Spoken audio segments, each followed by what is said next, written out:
नमस्कार दोस्तों, real voice of India में आपका स्वागत है। मैं हूं निखिल। दोस्तों, पिछले कुछ दिनों से हम जैसे कि देख रहे हैं कि पूरे देश भर में और कहीं पे विश्व में भी हम देख सकते हैं कि जिस प्रकार से बारिश अगर गिरती है तो वो लगातार गिरती है। एक समय था कि जहाँ पे हम बोल सकते हैं कि पूरी सीजन में जहाँ पे 8 से 10 इंच बारिश होती थी, आज वही कुछ इलाके हैं जहाँ पे हम कह सकते हैं कि एक सीजन में 30-40 इंच बारिश हो जाती है। एक समय ऐसा भी था कि वो मतलब हल्की-हल्की बारिश होती थी, कुछ-कुछ दिन के अंतर पे होती थी, लेकिन आज अगर देखा जाए तो एक ही दिन में जैसे हम कह सकते हैं कि 4 घंटे में 6 इंच बारिश हो गई। तो जिस वजह से अगर हम देखा जाए तो कह सकते हैं कि काफ़ी दिक्कतें होती है, पानी सडनली भर जाता है, जो गटरें हैं वो चौक अप हो जाती है और ख़ास करके जो पहाड़ी इलाके हैं वहाँ की अगर हम बात करें तो ऐसे काफ़ी अपने भारत देश में तो अगर बात करें तो ऐसे काफ़ी जिले हैं, काफ़ी राज्य हैं कि जो पूरे पहाड़ पे बसे हैं और वहाँ पे सबसे गंभीर जो परिस्थिति खड़ी होती है वो होता है लैंडस्लाइड होने का। जब लैंडस्लाइड होने की बात करते हैं तो हाल ही में जैसे हम देख रहे हैं पूरा हिमाचल प्रदेश देखें, उसके अलावा देखा जाए तो जो उत्तराखंड है वहाँ पे काफ़ी जिस प्रकार से नुकसान हो रहा है। वहीं दक्षिण में पिछले कुछ दिनों से हम देखा जाए तो जो वायनाड की घटना है काफ़ी दुखद घटना है। लगातार रोज जिस प्रकार से समाचार आ रहे हैं तो कुछ ना कुछ जो लोग जमीन में दटे हुए फंसे हुए, क्योंकि काफी भारी मात्रा में ये जो बाढ़ आई थी और उसकी असर देखने को मिली है। करीब अभी तक जो समाचार है 280 से भी ज्यादा लोगों की मौत हो चुकी है, जो बहुत दयनीय परिस्थिति वहाँ की जो हम देख सकते हैं। तो इसी बात पे आज हमें चर्चा करनी है। जलवायु परिवर्तन में जो बदलाव आए हैं उससे मनुष्य जीवन पे क्या खतरा है उसकी आज हम बात करेंगे और इसी बात पे चर्चा करने के लिए हमारे साथ है वरिष्ठ पत्रकार एवं एनालिस्ट श्री वीरेंद्र पंडित जी। वीरेंद्र जी, आपका बहुत बहुत स्वागत है। नमस्कार। सर, जिस प्रकार से हमने प्रस्तावना में ही बात की कि हम मतलब जलवायु परिवर्तन की बात करना चाहते हैं और साथ ही पिछले कुछ समय में पैटर्न चेंज हुआ है। जैसे बारिश तो बहुत बारिश, ठंड तो एक्सट्रीम ठंड, समर आएगा तो कभी कुछ इलाके में 50 डिग्री तक चला जाता है। क्या कहें? ये कोई पहली बार नहीं हो रहा है। आप देखिए कि पिछले ज़्यादा लंबे समय की बात ना करें, मैं संक्षिप्त में बताऊंगा जी जी जी। कि पिछले करीब 3 लाख साल में 10 बार ऐसा हुआ है कि आइस एज आई है। 3 लाख साल 3 लाख साल पिछली आइस एज जो थी वो करीब 10,000 साल पहले खत्म हुई जी। उसके बाद में एग्रीकल्चर, फार्मिंग ये सब शुरू हुआ और हम आज यहाँ तक पहुंचे जी। तो एक तो ये कारण है। दूसरा, मैन मेड डिजास्टर। तो पहले जो काम प्रकृति करती थी धीरे धीरे अब मनुष्य ज्यादा तेजी से कर रहा है। अच्छा। उदाहरण के लिए अभी तो बाढ़ की बात कर रहे हैं हम, केरल का ताजा उदाहरण है कि वहां पर बगैर इस बात को जाने बुझे सरकार की और कई एनवायरमेंटल एजेंसीज की वार्निंग थी कि यहाँ की जमीन बहुत कमजोर है। वायनाड की बात कर रहा हूँ मैं। अच्छा अच्छा अच्छा। यहाँ पर ना बचाया जाए, लेकिन फिर भी लोग वहां पर जाके बसने लगे। हाँ। दूसरी बात, जैसे अभी अमित शाह जी ने कहा पार्लियामेंट में कि वहां पर वार्निंग दी गई थी 23 जून को, 24 जून को, 25, 26 तक दी गई थी। हर दिन सरकार वहां पे, केंद्र सरकार वार्निंग दे रही थी। भारत का वार्निंग सिस्टम बहुत अच्छा है और उसके बावजूद वहां की सरकार ने कोई कदम नहीं उठाया। उसके कारण ये दुखद घटना हुई कि आज जैसे आपने बताया 280 लोग की मौत हो चुकी है। करीब 9-10 हजार लोग रिलीफ कैंप में हैं। बिल्कुल। 4-5 गांव पूरी तरह से बर्बाद हो चुके हैं। जी जी जी। और इन चीजों को मतलब वापस उसी स्थान पर लाने के लिए सरकार को बहुत साल लगेंगे रिकवर करने में। केरल की बात, रिहेबिलिटेशन इतना आसान नहीं होगा। अब ये कब करती है सरकार, क्या होगा वो अलग, तो पॉलिटिकल मुद्दों में नहीं जाएंगे। लेकिन जैसे उत्तराखंड की बात है, वहां पर भी ये समस्या है। उत्तराखंड में जो पहाड़ है, हिमालय है, वो दुनिया के सबसे नए पहाड़ है। हाँ। यंगेस्ट माउंटेन रेंज है ना, और वो ठोस नहीं है, इतने मजबूत नहीं, वो मजबूत नहीं है। वहां पर भी जितनी ज्यादा पॉपुलेशन ग्रोथ हुई है उत्तराखंड में, हिमाचल में, अब देखिए केदारनाथ वगैरह में, मुझे याद है कि मेरी मौसी करीब 50-60 साल पहले गई थी तो उस समय कोई 10-20-50 लोग जाते थे केदारनाथ की यात्रा पे। आजकल लाखों जा रहे हैं। तो लोगों के आवागमन से भी और लोगों के जैसे कहते हैं मैन मेड डिजास्टर, कुछ साल पहले केदारनाथ का हमने देखा था, बहुत भयानक लड़ाया था, ट्रेजेडी हुई थी। उसके बाद वो मूवी में भी ये तो जितने ज्यादा लोग जाएंगे उतना ज्यादा कचरा छोड़ के जाते हैं। माउंट एवरेस्ट पे जाते हैं तो कचरा छोड़ के आते हैं। माउंट एवरेस्ट उतना ठंडा मतलब उतना नहीं है। माउंट एवरेस्ट के बारे में भी ये कहा जा रहा है कि किसी दिन बहुत भयानक स्थिति आने वाली है वहां पर। अच्छा, क्योंकि वो उतना ठंडा नहीं रहा जैसे पहले हुआ करता था। जो मतलब ये जो सडनली कुछ सालों में हमने देखा है कि जो अपने हिमालय के जो ग्लेशियर है वो पिघल रहे हैं, ग्लेशियर पिघल रहे हैं, टेम्परेचर बढ़ रहा है, तो क्या ये भी हम कह सकते हैं कि सीधा ही जलवायु परिवर्तन की असर है और उसके लिए सिर्फ हम जिम्मेदार हैं? हाँ, हम ही जिम्मेदार हैं, क्योंकि हम लोगों ने जो जैसे कहते हैं कि जो ओजोन होल है एटमॉस्फेयर में वो बड़ा होता जा रहा है। हाँ बिल्कुल। जो इंडस्ट्रियल गैसेस है उसकी हमने कोई केयर नहीं की है कि उन लोगों को कार्बन डाइऑक्साइड, कार्बन फुटप्रिंट के बारे में हम लोग सीरियस नहीं है। भारत सरकार, नरेंद्र मोदी गवर्नमेंट ने कहा कि 2070 तक हम लोग कार्बन जीरो स्थिति लाने का प्रयास करेंगे, लेकिन ऐसी स्थिति दूसरे देश तो कल्पना भी नहीं कर रहे हैं, करना तो जरूर है। खास तौर से जब से वेस्टर्न कंट्रीज से चाइना में गया है मैन्युफैक्चरिंग, जी, तो चाइना का कंट्रीब्यूशन इस एनवायरमेंटल पोल्यूशन में सबसे ज्यादा है। हाँ, सही है। और इसके परिणाम चाइना भुगत रहा है। चाइना में हर साल बहुत गर्मी पड़ती है, बहुत बाढ़ आती है। अभी वहां पर भी यही हो रहा है। उसका सबसे बड़ा कारण ये है कि वो लोग बिल्कुल इस बात की चिंता नहीं कर रहे हैं कि हम लोग इकोनॉमिक ग्रोथ तो कर रहे हैं, लेकिन एनवायरमेंटल डिजास्टर की हम कल्पना नहीं कर रहे हैं। तो उसके कारण क्या होगा? भारत को भी इस बारे में बहुत सावधान रहने की जरूरत है। कोई बैलेंस नहीं बचा है।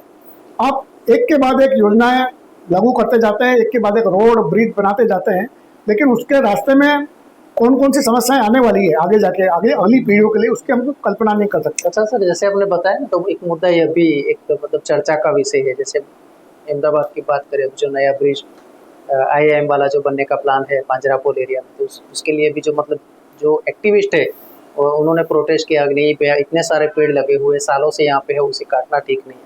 ऐसे ही एक्सप्रेस हाईवे देखे, नेशनल हाईवेज देखे, लाखों पेड़ रोज कट रहे हैं, फिर सामने बोलते हैं कि हमने इतने सामने उगाए भी हैं। और क्या हम कह सकते हैं कि जो उगाए हैं वो सभी पेड़ उगेंगे? क्या कहेंगे? देखिए, एक पेड़ अगर कटता है तो आप देखिए कि कम से कम 5 लोगों की ऑक्सीजन कम होती है। बिल्कुल, ये फैक्चुअल यूनाइटेड नेशंस की रिपोर्ट है। जी। आप हर साल लाखों पेड़ काट रहे हैं, पूरी दुनिया में है, भारत में ऐसा नहीं है।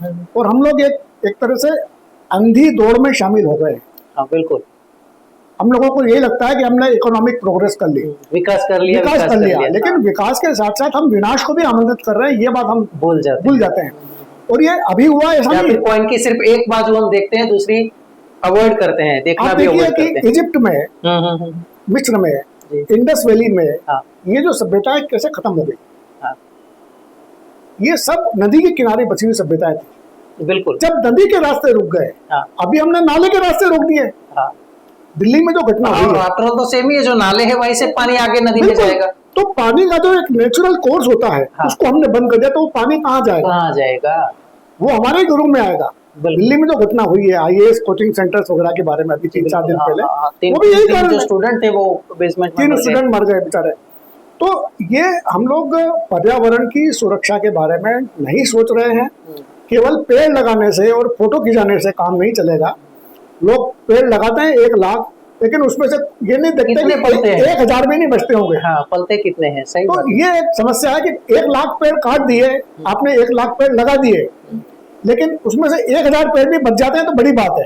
यानी इसका मतलब है कि आपने टोटल 99,000 पेड़ तो खत्म कर दिए। बिल्कुल। तो हमें ये ध्यान रखना चाहिए। ये समस्या सिर्फ भारत में नहीं, अलास्का में गर्मी पड़ रही है, अमेरिका में। सर, मैं आपको एक वही बात, जैसे अलास्का में भी गर्मी पड़ रही है, पिछले करीब 2 महीने पहले ब्रिटेन का यही हाल था। ब्रिटेन में भी गर्मी, ब्राजील में गर्मी देखा, तो मतलब जो समुद्री किनारा है वहाँ पे आपको लगे कि लाखों की तादाद में जैसे वो चींटी है, ऐसे आपको बिल्कुल देखने को मिलेंगे। तो क्या ये स्थिति पैदा होने का कारण क्या है? यही कारण है। और दूसरा कि जो अमेज़न जंगल खत्म हो रहे हैं, बिल्कुल अफ्रीका की स्थिति है, जहाँ पे फिलहाल ही मैं एक डॉक्यूमेंट्री देख रहा था, तो चिंपांजी है, जो मतलब हम कह सकते कुछ ही साल वो जिएंगे। क्यों? तो पेड़ कट रहे, जंगल खलास हो रहे, जंगल खलास हो जाएंगे तो फिर वो जाएंगे कहाँ? देखिए, इकोसिस्टम में इसको फूड चेन कहते हैं। फूड चेन, बिल्कुल, फूड चेन है ना। तो वो फूड चेन हम तोड़ रहे हैं जगह जगह पर। तो फूड चेन के डिसकंटिन्यूएशन से ये समस्याएं पैदा हो रही है। अब देखिए कि पिछले 100 साल में जो पृथ्वी पर जितनी ऑर्गेनिक स्पीशीज थी, कीड़े मकोड़ों से लेके सभी सारे प्राणी जगत की, उसमें से 70% खत्म हो चुकी है। 70% वो फूड चेन टूट चुकी है। अभी हम लोग इंसान को नहीं खा रहे हैं, यही गनीमत है। बस एक इतना ही बचा है, इतना ही बचा है, इतना ही बचा है।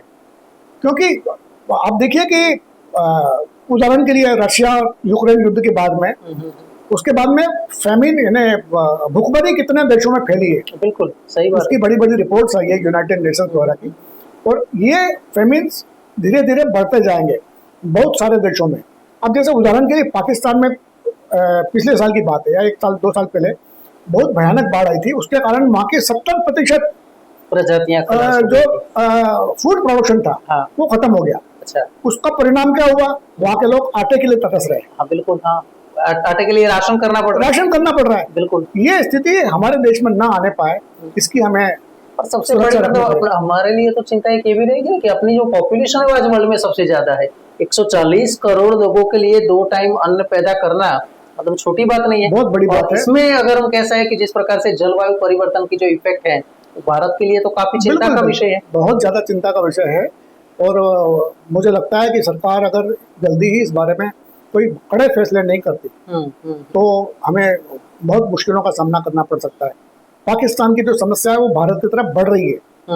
देखिए, रेगिस्तान बढ़ रहा है।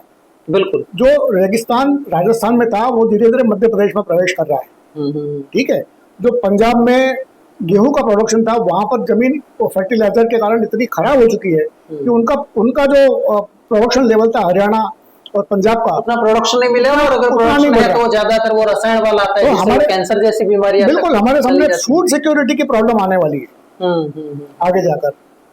सिर्फ एनवायरमेंटल सिक्योरिटी की बात नहीं करता हूँ, फूड सिक्योरिटी का भी इश्यू आ सकता है, बहुत आने वाला है। एक बात आपसे जानना चाहूंगा कि जैसे असम की बात करें तो हर साल वहाँ पे बाढ़ आता है, हम देखते भी है, और जो काजीरंगा नेशनल पार्क और ऐसे देश के कई सारे नेशनल पार्क है जहाँ पे जैसे आपने बताया आज वो स्पीसीज देखने को नहीं मिलती, या फिर ऐसा होगा कि कुछ सालों बाद स्थिति ऐसी आएगी। तो एक हाल ही में मैंने ये सुना था कि जो स्मॉल एलिफेंट है, यानी कि जो थाईलैंड के लार्जेस्ट वन है वो अफ्रीकन है, स्मॉल वन जो कहा जाता है वो थाईलैंड वाले का, तो वो स्पीसीज अभी मतलब कुछ ही साल तक उन्होंने मतलब सीधा ये बताया कि अभी ज्यादा नहीं जीने वाले। मैंने आपको बताया कि 70% जो पॉपुलेशन है दूसरे ऑर्गेनिज्म की, दूसरे प्राणियों की, वो खत्म हो चुकी है। वो उसमें समुद्री प्राणी भी हैं, उसमें जंगल वाले प्राणी भी है, जैसे आपने बताया हाथी का बताया, जैसे इस तरह की स्पीशीज पूरी दुनिया में खत्म होती जा रही है और उनका कोई मतलब रिप्लेसमेंट नहीं है। हाँ बिल्कुल, उसका कोई रिप्लेसमेंट नहीं। और एक बार खत्म हो गई उसके बाद उसे रिहेबिलिट करना भी इतना ही नहीं हो, संभव ही नहीं है, संभव ही नहीं है। हम लोग प्रकृति के साथ खिलवाड़ कर रहे हैं, प्रकृति हमारे साथ खिलवाड़ कर रही है। तो दर्शकों, जिस प्रकार से हमने ये चर्चा की बहुत महत्वपूर्ण है कि जो भी हम दिल्ली की बात करें या फिर कहीं पे हम कहें कि बेसमेंट में इतना पानी भर गया, जंगल में इतना ये हो गया, जंगल में आग लग गई, तो एक बात तो हमें माननी पड़ेगी कि ये सभी के लिए जिम्मेदार सिर्फ हम है। सिर्फ पैसे की दौड़ के पीछे अगर हम पड़ेंगे तो शायद पैसे मिल जाएंगे, लेकिन जो सुकून है जो कुदरत ने हमें दिया है वो शायद हम उसका पूरा इस्तेमाल नहीं कर पाएंगे, या फिर शायद अपने जो आने वाली पीढ़ियां है उसको ये महसूस होगा कि हमारी पिछली पीढ़ी ने हमारे लिए कुछ भी नहीं रखा। वीरेंद्र जी, ये जानकारी देने के लिए और स्टूडियो में पधारे, आपका बहुत बहुत धन्यवाद। तो दर्शकों, हमें भी आशा है कि आपको ये कार्यक्रम पसंद आया होगा, और न्यूज व्यूज और एनालिसिस के लिए आप देखते रहिए टी वॉइस। नमस्कार।